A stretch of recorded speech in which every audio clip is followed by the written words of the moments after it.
La siguiente charla es de Julia Romagosa. Vale, está por aquí. Bueno, como estás aquí, te dejo que te presentes tú, que lo harás mucho mejor que yo. Buenos días, me llamo Julia Romagosa, trabajo aquí en el Hospital Sant Joan de Déu como investigadora dentro del grupo con Àngels y Juliana. Soy ingeniera biomédica y ahora os presentaré un trabajo en el que estamos trabajando, que es un estudio de volumetría y correlaciones clínicas en enfermedades glutamatérgicas. Entonces, en primer lugar, un análisis volumétrico, ¿en qué consiste y en qué casos se ha usado y ha resultado ser útil? Pues un análisis volumétrico consiste en extraer de la imagen médica del cerebro el volumen de diferentes regiones cerebrales. Este tipo de técnicas se ha usado tanto en casos pediátricos como en adultos y ha resultado ser útil porque permite detectar cambios que a simple vista no están identificados en la práctica habitual y que pueden desdevenir en posibles biomarcadores. Este trabajo nos hemos centrado en las enfermedades dentro de la sinapsis glutamatérgica, como es el SYNGAP, la sintaxina y las grimpatías. Os enseñaré solo los resultados que hemos encontrado en SYNGAP, pero la idea es replicar este estudio en las tres y observar patrones comunes o diferencias.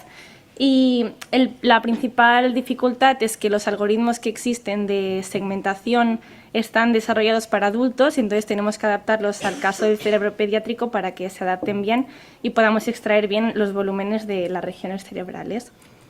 Entonces, esta es la metodología que hemos seguido. En primer lugar, recolectar todos estos datos que nos han llegado de diferentes centros, preprocesarlos para homogeneizarlos, porque son datos muy diferentes de diferentes orígenes, diferentes técnicas o modalidades, y después la segmentación de la imagen, que, como he dicho, consiste en dividir la imagen en diferentes regiones, extraerlas y medir el volumen que ocupan.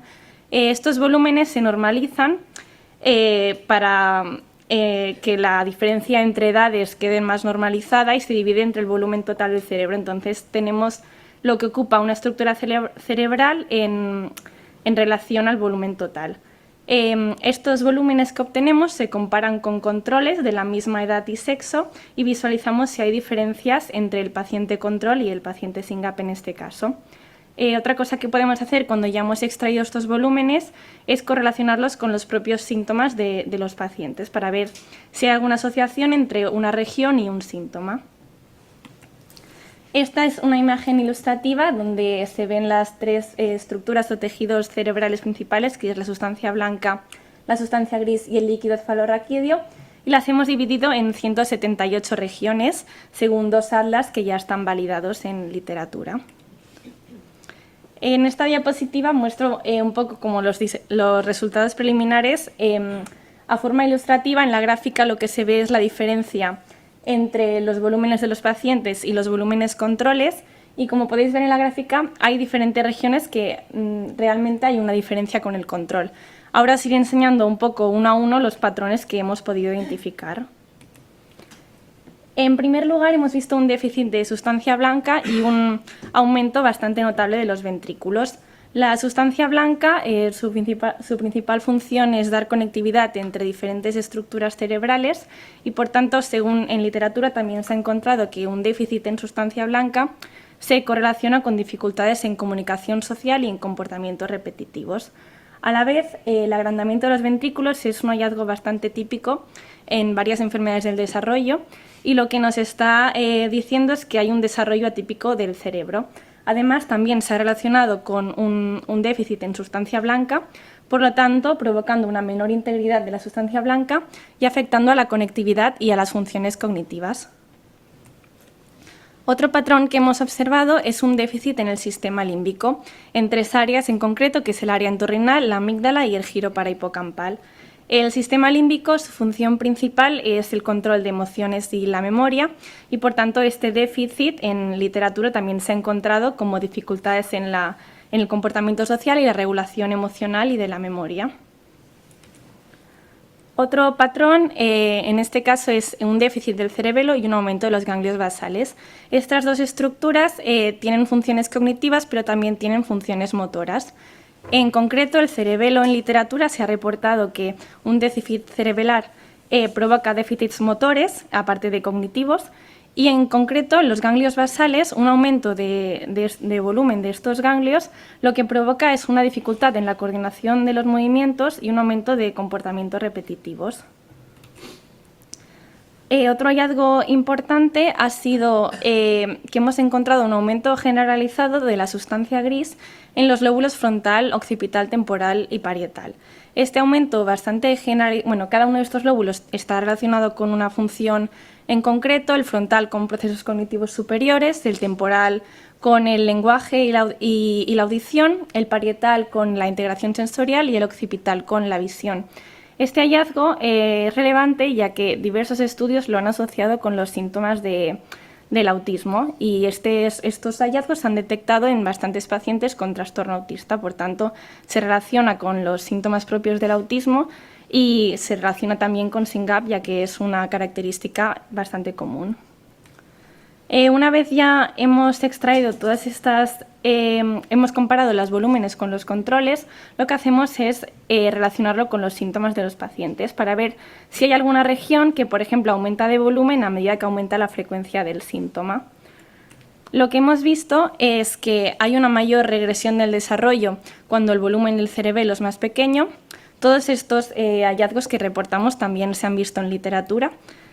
Hay una mayor frecuencia del síntoma de impulsibilidad cuando decrece el volumen de tres sustancias, que es el giro parahipocampal, que ya hemos visto que forma parte del sistema límbico, el giro fusiforme y la ínsula.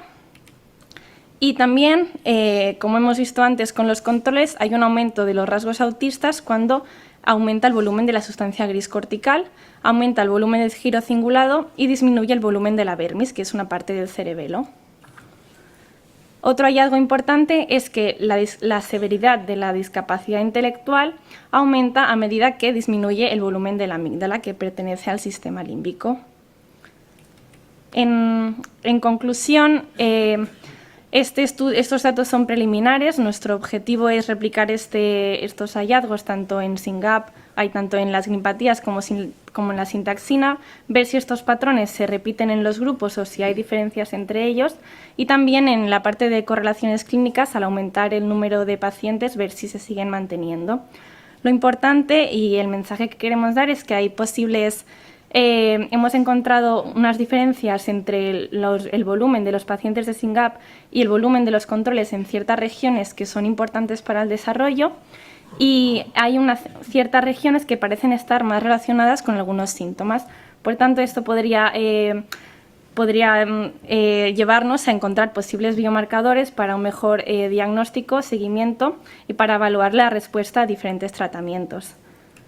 Por último, agradecer a las familias por su apoyo, a los médicos que nos han colaborado con las imágenes, y también si hay algunas familias que se hayan diagnosticado últimamente y no tengamos las resonancias disponibles, pues si quieren contactar con los médicos y contactar con Juliana para enviarnos los datos, estaremos también agradecidos, y muchas gracias.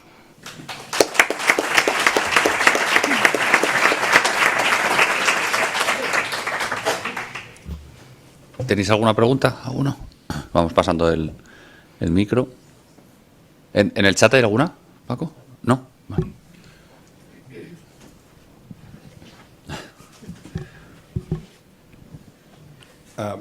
Muy bien, no había visto nada de esto, súper interesante, porque tampoco domino mucho la literatura de estos estudios en SYNGAP. De hecho, no sé si hay alguno o no. ¿No hay nada? ¿Cero? No, la mayoría de estudios que encontramos es de autismo. Correcto. Me parece súper interesante porque estas alteraciones, digamos, anatómicas, ¿no?, sugieren que bueno, en realidad igual no son muy buenas noticias, digamos, pero me parece muy interesante. Es decir, a nivel macro se habían hecho algunos estudios y sí, si bien hay algunos casos reportados de microcefalia y tal, no suele ser algo habitual, no es la norma, y que haya alteraciones tan relevantes en tantas regiones del cerebro me parece muy interesante, y abre un montón de preguntas, ¿no? Y entonces, a nivel práctico, Esto, aquí no he visto nada de estadística por ningún lado. No sé si todavía estáis generando una N suficiente para hacer estadística y tal. No. ¿Cuántos casos, cuántos? 17. Tenéis 17 resonancias, ¿eh? Sí. Un número importante. Sí, Ajá. sí que son, la mayoría que he mostrado son significativos por estadísticas, sí. 17 de SYNGAP. Sí, 17 de SYNGAP en total, sí, la muestra total serían 45, pero estos datos son con los 17. Todos generados aquí en Sant Joan de Déu y tal, No, ¿no? ahí O, bueno, sí, en sí. España, o sea, es de la corte nuestra, Sí, digamos, ¿eh? sí, sí, sí. Súper interesante, muy bien. ¿Y habéis visto diferencias entre SYNGAP y las demás? ¿O son parecidas, digamos? De momento las hemos analizado. Yo me ha faltado con las otras enfermedades contactar con las neurólogas de referencia para validar también estos datos, por eso no los he mostrado. Pero sí que hay algunas diferencias y hay algunas similitudes de forma preliminar, pero ahora no diría claramente. Espera, espérate.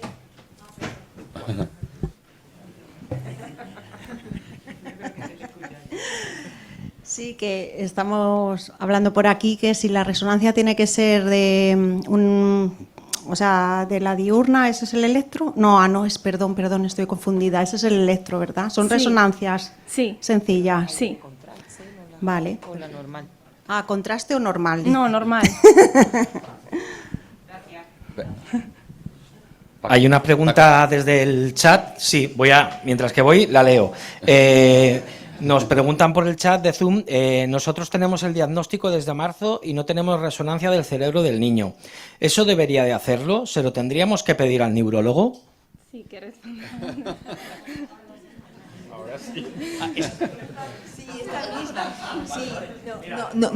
No es estrictamente necesaria hacer una resonancia como para fines diagnósticos o para comprender mejor la enfermedad si ya se tiene el diagnóstico genético. Esto que se ha hecho es más para investigación, porque en realidad si observamos una resonancia normal sin analizarla con estas técnicas tan avanzadas no vamos a ver nada. En la inmensa mayoría de los casos la resonancia es estrictamente normal, entonces no aporta nada al no ser que se quiera incluir en un estudio de investigación como este, que tal y como ha preguntado Alex es totalmente innovador, no se había hecho hasta la fecha.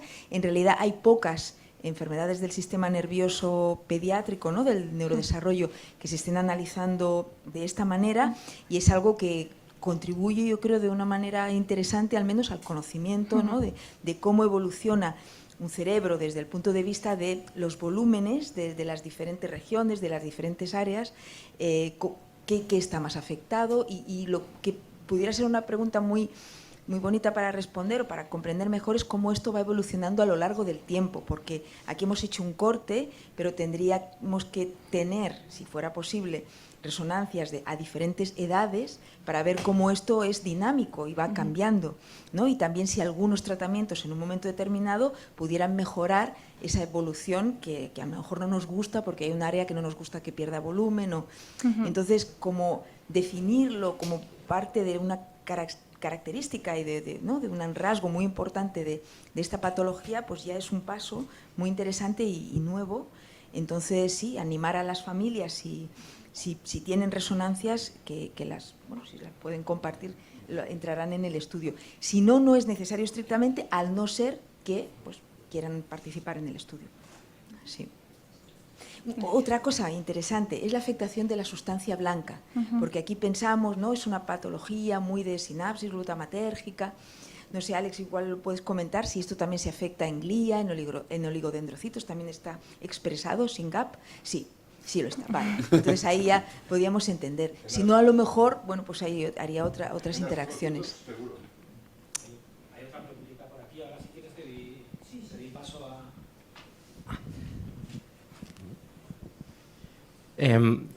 Sé que todos los resultados que has enseñado son resultados normalizados respecto al volumen total, pero me gustaría preguntar si a nivel de volumen total también si habéis visto alguna diferencia, porque en la literatura creo que se ha reportado casos de microcefalia, si no recuerdo mal. Entonces, a nivel general, sin entrar en áreas... Estadísticamente no es significativa la diferencia entre el volumen total. Vale. Sí que es un poco... Hay una tendencia. Sí, pero no es significativa. Claro, es que también, tampoco sé, estos datos son pocos datos, es lo que comentaba, al aumentar la cohorte, igual sale esto significativo y es otro hallazgo. Vale, muchas gracias. No sé si Alex querías decir algo más o no. Pues, si os parece. Sí, pues muchísimas gracias. Gracias.